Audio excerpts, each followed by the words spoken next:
What's going on, and welcome back to the channel.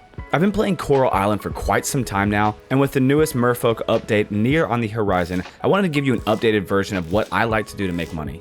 Now, admittedly, these are really easy to do, but are a little more mid-game focused, so you likely won't have access to some of these till you are at least through spring and maybe even summer.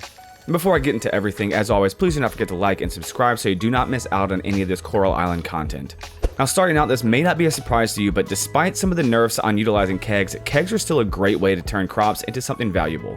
Kegs are unlocked farming level 6, which really doesn't take long to achieve if you have a pretty sizable farm. You'll want to have a lot of kegs though, because most crops take 12 hours in the keg before they're actually ready. Honestly, just recommend crafting as many as you can afford.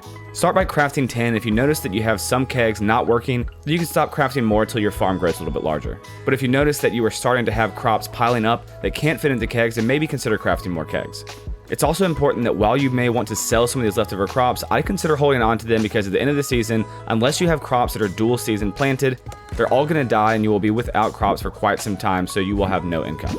That said, this way you'll make an okay amount as long as you have a lot of kegs, but it will take a while. There's also the argument to utilize mason jars because they're unlocked so much earlier at farming rank 3, but personally I'm team kegs all the way. This is because mason jars just require way too much glass, which is more difficult to get compared to what kegs require. Now, I do recommend at least having one mason jar on your farm, but not for crops, which is a great segue into my next easy way to make money. Animals are where we start getting into really great ways to make a lot of money. Animals will clearly have a bit more overhead because you've got to build them a house first and then even buy the animals themselves, which is definitely not cheap. But once animals start producing higher tier products, you'll quickly see why animals are worth the hype.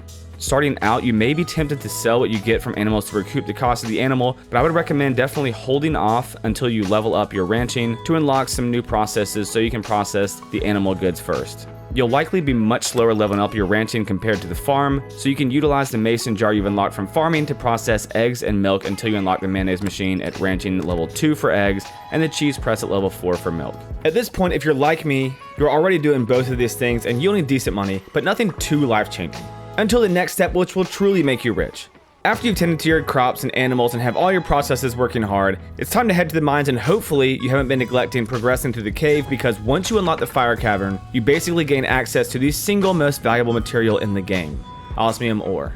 Each one of these sells for 300 each, and yes, that's raw Osmium Ore and not Osmium bars. You could in theory smelt Osmium Ore into bars, but you're just wasting one coal because each bar sells for 1500, which is the same as selling 5 ore for 300. So what I like to do each day is head to the caves and go to every level that ends in 5, for example 5, 15, 25. This is because these levels will more likely have ore nodes to mine without having to deal with finding a ladder or any monsters.